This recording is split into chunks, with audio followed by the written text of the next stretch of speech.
A PEC das domésticas foi uma emenda à Constituição que reduziu a desigualdade trabalhista entre empregados domésticos e empregados em gerais, depois de décadas de disparidades. No ano passado, a PEC das domésticas completou 10 anos de existência. Mas como andam as leis? É sobre isso que nós vamos conversar agora com o advogado Cristiano. Cristiano, bem-vindo mais uma vez ao Ver Mais. E dentro desses 10 anos, quase 11 agora, mudou alguma coisa nessa PEC? Tudo bem? Olá, boa tarde quem nos acompanha. Sim, houve um aprimoramento significativo. As normas estão sendo bem interessantes nesse aspecto, né, dessa observância desses direitos que foram implementados com a PEC. Eu lembro, faz bastante tempo, né? Eu era adolescente na época, mas eu lembro que deu bastante comentários quando começou essa PEC. Antes de ter a PEC, as domésticas não precisavam ter carteira assinada? Não é bem assim. Necessitavam sim. Só que os direitos antes da PEC eram mais precarizados. Essa PEC veio a praticamente igualar a empregada doméstica com os demais empregados seletistas.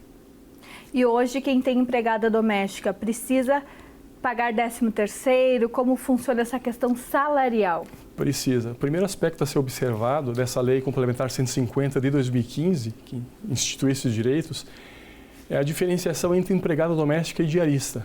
Então, a diarista é considerada aquela pessoa que trabalha no âmbito residencial até 2 dias na semana.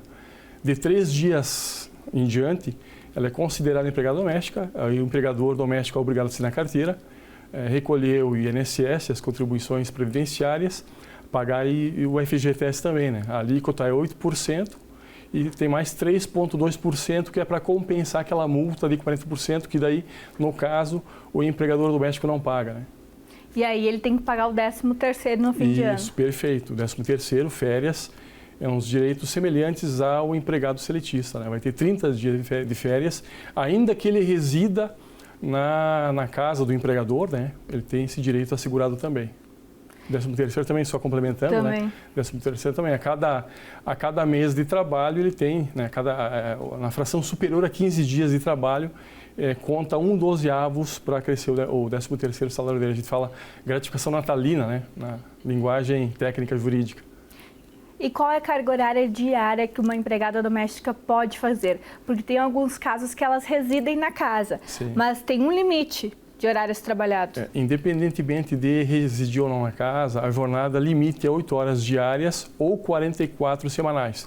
É possível haver acordo de compensação de horas também. Ela poderia, por exemplo, num dia trabalhar 9, no dia seguinte 7, né, para compensar. E também é possível estabelecer aquela jornada 12 por 36. 12 horas consecutivas de trabalho por 36 de folga. Interessante, daí dá para fazer essa jogada do empregador e do empregado. Isso. E na questão de auxílios, os empregados domésticos também precisam ter? Se refere aos auxílios, a Vale Transporte, sim, essa questão aí fica por conta do empregador. Sim, o Vale Transporte é assegurado da mesma maneira que qualquer empregado seletista.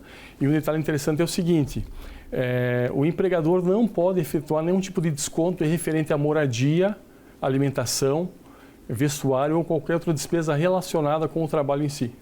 Na hipótese de o empregado residir na casa do patrão.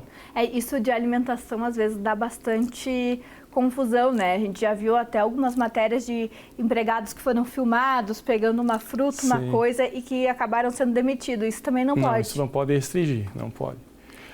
E o salário mínimo dos empregados domésticos? É o mesmo do salário mínimo do Brasil ou tem alguma diferença de piso? A base salarial dos empregados domésticos deve ser observada na convenção coletiva da categoria. Aqui na nossa região nós temos também o sindicato representativo dos domésticos, né, que tem o seu salário base. E se não houver, né, na hipótese de não existir um sindicato, deve ser observado o salário base regional. No nosso caso aqui, estadual, é 1.612 com alguns centavos, que eu não recordo exatamente quanto. E claro, se não houver também, aí no mínimo o salário mínimo, né? 1.412. E o descanso precisa ser de quanto a interjornada desses domésticos? O intervalo interjornada também é de 11 horas consecutivas entre o fim de uma jornada e o início da outra. Tem que ser observado o intervalo intrajornada também de 1 hora, que pode ser reduzido a 30 minutos se houver um acordo escrito entre as partes, né? Prévio. mas a princípio é 1 hora também, assim como qualquer outro empregado seletista. E antes a gente estava brincando aqui nos bastidores que amanhã tem feriado, mas que a gente não tem. Para esses casos, esses profissionais, o feriado conta em dobro, eles não trabalham, fim de semana, como funciona? Em regra, o trabalho realizado aos domingos e em feriados tem que ser pago em dobro, hora extra 100%. Exceto se houver um ajuste de compensação entre o patrão e o empregado, aí pode haver a compensação num outro dia da semana seguinte. Mas a princípio é hora extra 100%. Né? E o que muda, uma dúvida que eu tenho aqui, o que muda da empregada doméstica para auxiliar de limpeza? Que nas firmas, nas empresas grandes, normalmente são contratadas como auxiliar de limpeza. Tem alguma diferença na PEC? Assim, auxiliar de limpeza, quando presta serviço para a pessoa jurídica, é obrigatória a assinatura da carteira de trabalho como auxiliar de limpeza. Vai ter, inclusive, a outra faixa salarial. Outro piso salarial e outro termo coletivo, né, que vai regulamentar essa atividade. A doméstica não, a doméstica é aquela que presta serviço no âmbito residencial doméstico do seu empregador. Pode ser uma babá, uma faxineira. Né, a babá também entra como empregada doméstica? Sim, a babá também, que cuida das crianças ali, também entra como doméstica. E pode ser contratada como empregada doméstica e ter que fazer os dois, limpar e ser babá? Daí vai no acordo ou não? Não. É uma coisa ou outra. Uma função ou outra. Se houver um acúmulo, pode gerar, né, uma necessidade de haver uma complementação salarial pelo acúmulo das atribuições. Porque quem tem filhos sabe, né, que uma coisa é você limpar a casa, outra coisa é cuidar de criança, tocar a fralda, além da responsabilidade inerente a essa função. Né? Com certeza. E falando em filhos, a licença maternidade, como funciona?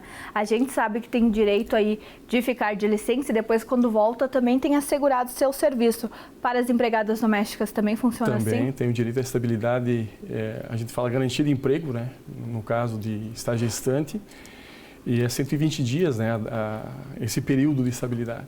Então, por esse período, ela não pode ser dispensada. E ela pode ter a licença normal. Está em 4 meses agora a licença? Isso, 4 meses de dias, licença. Isso, Então, tá bem. Muito obrigada, Cristiano, mais uma vez. Fica aí essas dicas, né, esses alertas para quem tem empregada doméstica e para quem trabalha nessa profissão de sempre manter os seus direitos em dia.